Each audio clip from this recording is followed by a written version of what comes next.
Good morning, everyone.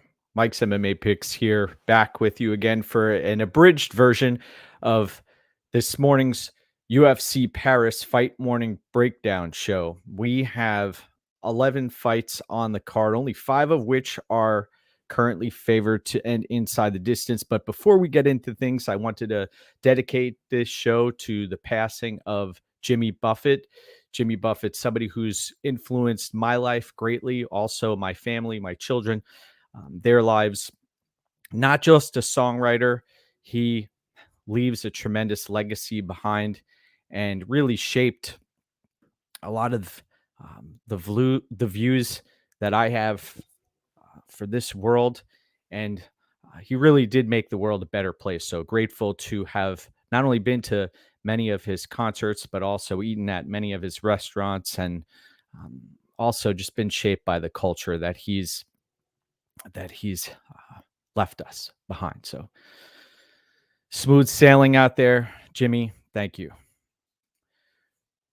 So we're headed to Paris, and if you have a minute of your time, you may want to search for a song that Jimmy Buffett wrote about going to Paris. But we are in the City of Lights here.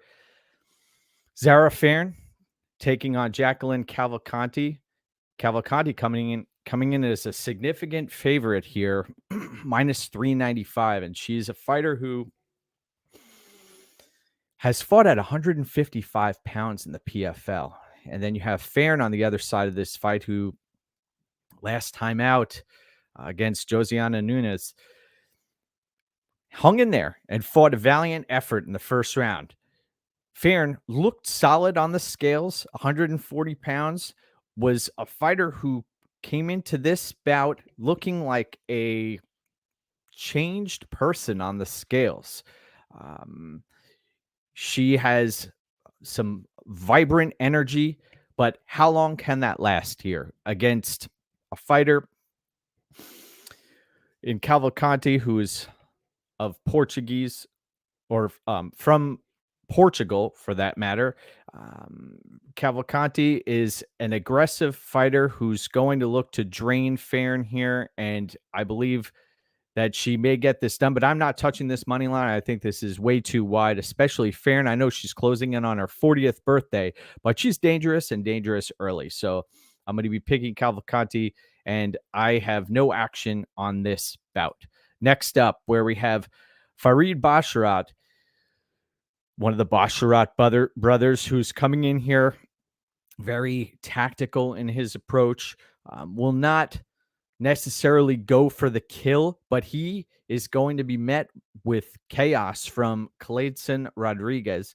Clayton Rodriguez, a shooter box fighter who is very, very aggressive, plus 310 underdog. This line is extremely wide, and it's a cause for concern here in my eyes. Also, watch the way Rodriguez filled out at bantamweight here. I know he's missed weight multiple times down at 125 pounds, but he is a live dog in my eyes here. Basharat, I've been fortunate to back him in the past in previous bouts, and he could come through here if he's able to stay evasive and be the matador here. But he's going to have Clayton Rodriguez, who's going to be throwing everything and the kitchen sink at Basharat here. I see a lot of folks out there looking to play Basharat by decision, but it wouldn't shock me to see Rodriguez empty his clip here, trying to clip, no pun intended, Basharat, and that is the potential path to victory here. Rodriguez, a fluid striker who has a wide arsenal of attacks. Rodriguez he's live here in my eyes, but I'll be picking Basharat. I think that if he's able to stay evasive, pick his spots like he's done in previous fights, and be a cerebral fighter, then that's how you dispose of a fighter like Clayton Rodriguez. But I believe Rodriguez is live here. Next up, we've got Nora Cornell taking on Jocelyn Edwards, another fighter who's been transformed on the scales. Jocelyn Edwards coming in at minus 130. She looked filled with energy. The one thing I'll say, when you watch Jocelyn Edwards fight, she looks very spaced out there. She makes bonehead decisions, and Cornell, very aggressive fighter, a fighter who is mean, is vicious, and is going to push a pace. You also watch her, uh, the way she stepped on the scales at weigh-ins. She was putty. She was speaking of her proud heritage from France, and I think we're going to see this crowd pop today big time. And but Jocelyn Edwards, she is improving, still in her mid-20s. That must be mentioned also. It's not like the young lady is a finished product. Think that Edwards is the rightful favorite here, and I'll be picking her to win. Let's see. We've got a few comments in the comment section here. Good morning. Good morning, Danny. Good morning, Michael. Gentlemen, start your engines. Evan, you are right. And we're going to discuss a fight next that you may have some interest in. It is potentially an underdog card. Let's talk Ange Loosa and Reese McKee. Reese McKee has been blown out of the water a couple of times in the UFC. And Marono, you watch Ange Loosa in his previous fights, and he's an aggressive fighter who really commits to his strikes. Also massive for the weight class, as far as when you talk about somebody who's very, very thick. He looked like he had a tough cut to 171 pounds. That is Loosa. But Loosa not only packs a punch, physical fighter. And Reese McKee relies on his volume and his lankiness. McKee here, I have concerns for McKee's durability here. He seems to throw without concern for what's coming back at him, and we've seen him completely ragdolled in previous matchups. It would not shock me. It would not shock me at all to see Ange Loosa come out here and run right through McKee. The one thing McKee has going for him, though, is his length. So if McKee is able to stay at range and use his footwork, but he's not necessarily known for having great footwork, that would be McKee's path to victory, though, to pump out straight punches and stay at the end of these punches. Loosa's going to have to close distance, and I think this is a case where Loosa is not necessarily going to respect McKee's power, and I'll be picking Ange Loosa in this matchup. Haven't laid anything on the fight, but I see Loosa being a rightful favorite here, and I'll be picking him to win. I know he has a lot of love overseas, and that's where he's done his work and had the majority of his success. Also, McKee has a large contingency of fans, apparently. So I don't know if that's going to be a factor here. You can't bring them with you inside of the UFC's octagon. So give me Ange Loosa in that matchup. Now, we have Taylor Lapilus taking on Callan Loughran. Loughran, public enemy #1 out there. Loughran coming in as the plus 145 underdog, flipping off the crowd. And he reminds me, giving off some serious Marvin Vittori vibes. You watch Callan Loughran, and he is built like a brick. He's got the Roblox or Minecraft shaped head, and he's going to march forward. Really reminds me a lot of Marvin Vittori.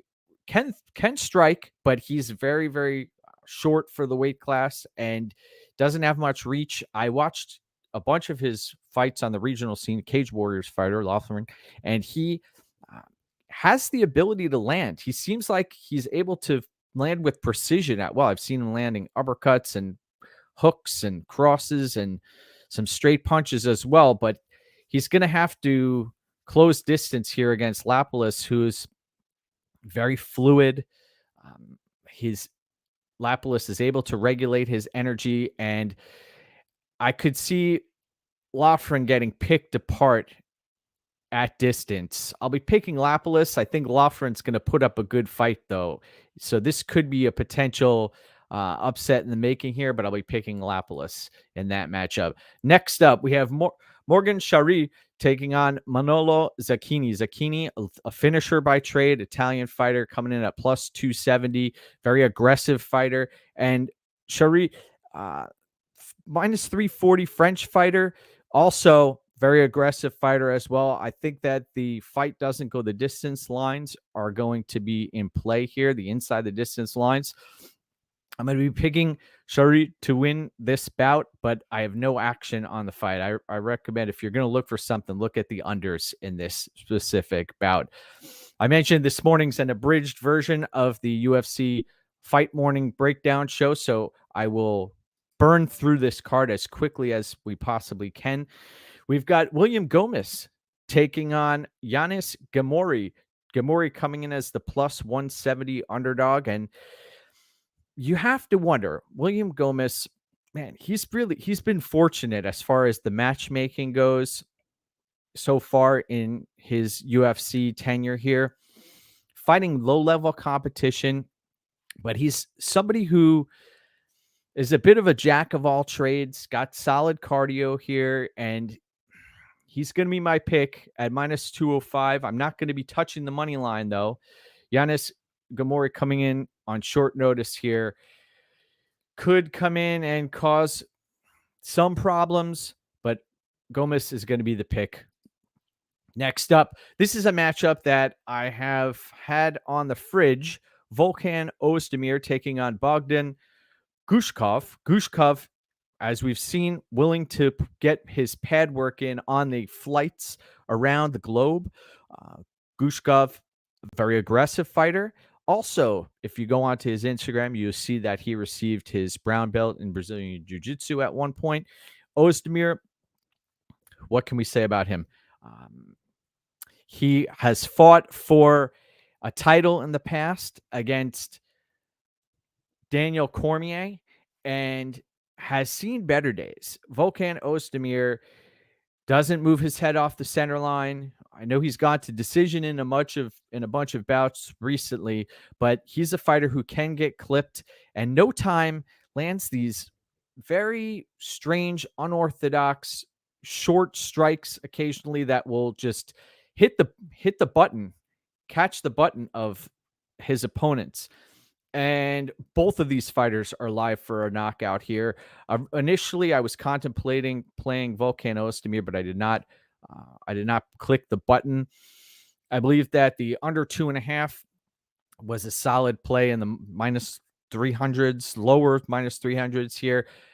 But the under 1.5 could potentially be a dangerous proposition. I also could see both of these fighters come out and be guns blazing. But Ozdemir, I think that he's going to be the more patient fighter in this matchup, and Gushkov should bring the fight directly to him.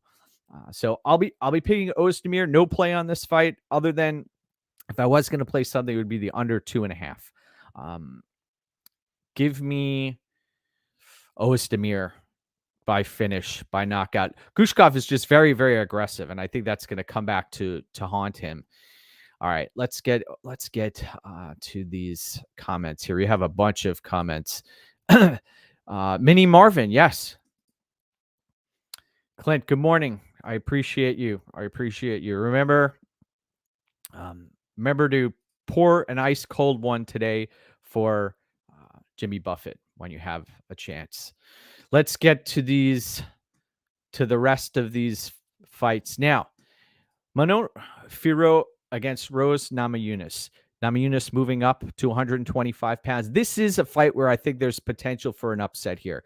Rose, icy cold at the weigh-ins here.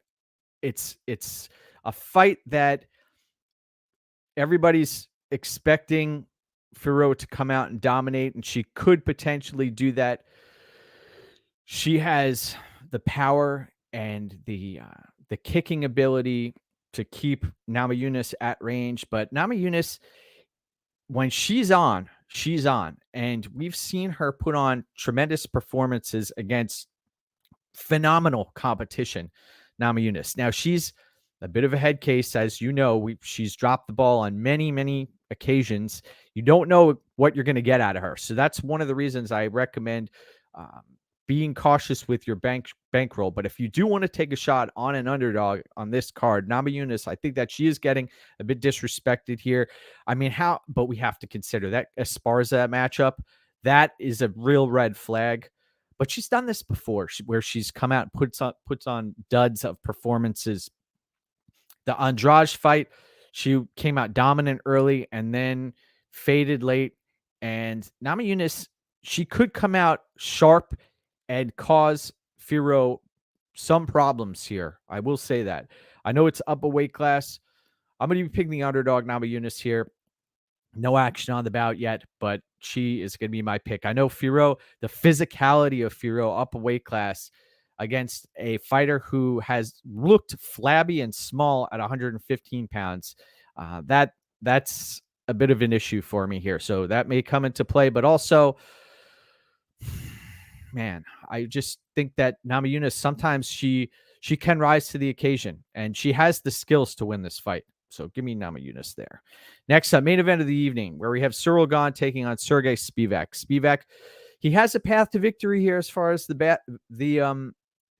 grappling goes and the submissions, but the footwork and closing the distance, I think that is going to be a major challenge for him here. And Cyril Gane, he knows he's been exploited twice now. Cyril Gane has coming in at minus 198.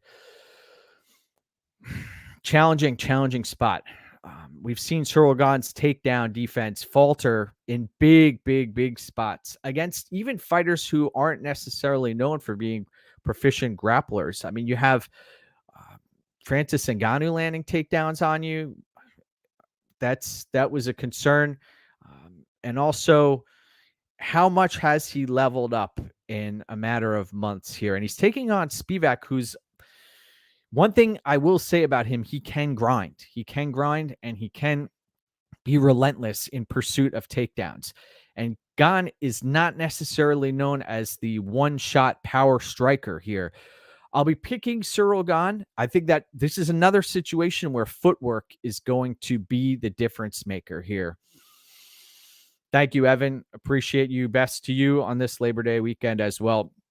In this spot, I'll be picking Cyril Gane to get the victory, and I believe that he could potentially get this done inside the distance, but this is one of those cards where you don't necessarily have to force action on any of the fights here. This is a card where we had Gafarov end up getting pulled from the card, and then also Lucas Almeida. Those were two underdogs that I had been eyeing up there, and I'm not in the business of forcing action, but if you are going to force me to make a play or a pick here, it will be Cyril Gane. But I see Sergey Spivac there. I mean, it's pretty clear that if he gets this fight to the mat, he's live. But that may be an ambitious agenda for Sergey Spivac. So cheers to everybody. Remember, Jimmy Buffett today, a world traveler, a sailor, a pilot, a wonderful human being, and he changed the world for the better. So thank you, Jimmy, and take care. Oh, look at this. Oh, my goodness gracious. Luke, thank you for bringing this to my attention. Thiago Moises and Saint Denis, Benoit Saint Denis. Yes, this is a fight that we did just, I don't want to say gloss over, but Thiago Moises here, the more highly skilled fighter, the fighter who comes out of the better fight camp in Thiago Moises, ATT, getting in work with Grant Dawson. That is another feather in his cap. The only challenge I have here for Thiago Moises is Benoit Saint Denis is somebody who has a hell of a motor on him. And under the bright lights, it's very difficult to put him away. And we know Thiago Moises has the jiu-jitsu to do that. But look at there was a massive size difference. And what I saw in the Zaleski dos Santos fight and others is that if you can't get Saint Denis out of there, he's going to keep on coming. I was contemplating playing Thiago Moises here, but I'm actually I'm actually going to be picking Saint Denis here.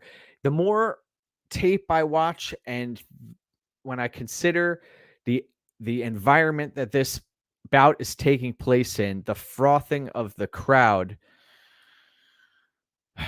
I am going to pick Saint Denis here. I think that there's times when will beats skill, and this is going to be one of them in Saint Denis taking out Thiago Moises. So I'm glad we got that in. Thank you for bringing that to my attention. Remember to go get what's yours and have a phenomenal rest of your day. Thank you, my friends. Take care.